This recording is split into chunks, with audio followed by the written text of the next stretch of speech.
अपनी अनोखी तेज तर्रार dialogue delivery के चलते जिस एक्टर ने डायलॉग के बादशाह कहे जाने राजकुमार और अमिताभ के भी पसीने छुड़ा दिए थे, ऐसे विश्वनाथ पाटेकर जो अपने निकनेम नाना पाटेकर के नाम से विख्यात हैं। इनका जन्म 1 जनवरी 1951 के दिन मुरूड जंजीरा अलीबाग के पास हुआ था। जे स्कूल ऑफ आर्ट से डिप्लोमा करने वाले नाना की शुरुआती जिंदगी काफी संघर्ष भरी रही है। नाना ने एक्टिंग का व्यवसाय भी मजबूरी में ही ज्वाइन किया था। छोटी सी उम्र में ही काम ना करो तो खाना ना मिले, ऐसी लाइफ से गुजरते हुए नाना ने छोटी उम्र में एक एडवर्टाइजिंग कंपनी ज्वाइन की थी, जहां उन्हें 35 रुपए तनख्वाह और एक वक्त का खाना मिलता था। ऐसी मजबूरी के चलते थिएटर आर्टिस्ट बने नाना पाटेकर की एक्टिंग पर एक दिन स्मिता पाटिल की नजर पड़ी और उन्होंने नाना की मुलाकात करवाई रवि चोपड़ा से। नाना पाटेकर की करियर के बारे में फिर किसी एपिसोड में बात करेंगे। आज बात होगी नाना पाटेकर की पत्नी के बारे में।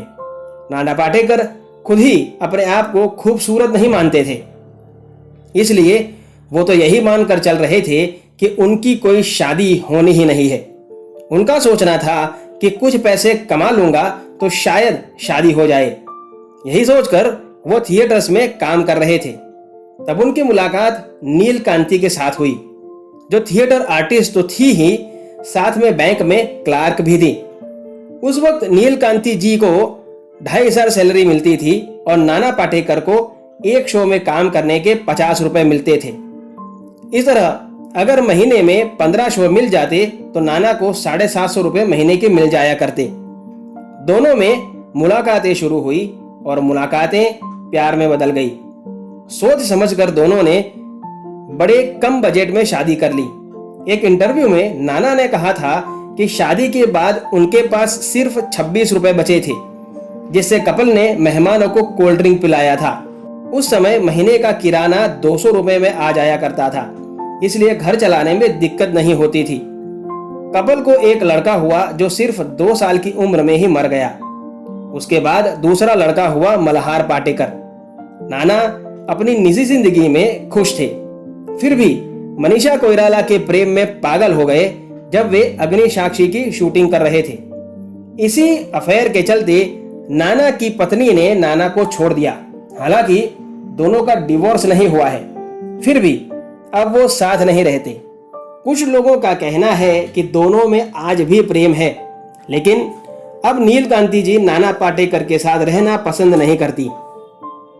मनीषा कोइराला के बाद नाना पाटेकर का एक और अफेयर सामने आया था आयशा जुल्का के साथ।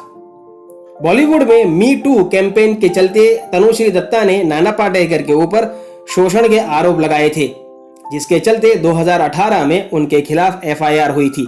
हालांकि इन चार्ज से वो 2019 में बरी भी हो गए थे। इन्हीं सब कारणों के चलते एक हंसता खेलता परिवार अलग हो गया। नील कांति जी ने जो नाना पाटेकर से अलग रहने का फैसला किया है, क्या ये सही है? आपकी राय कमेंट बॉक्स में जरूर बताइएगा। और ऐसे ही अनकहे अनसुने किससे अपने चहेते कलाकारों के बारे में जानने के लिए सब्सक्राइब कीजिए फिल्मी तराना चैनल को। आपसे मुलाकात होगी कल एक और बेहतरीन पेशकश के साथ। तब तक अपना ख्याल रखें। धन्यवाद।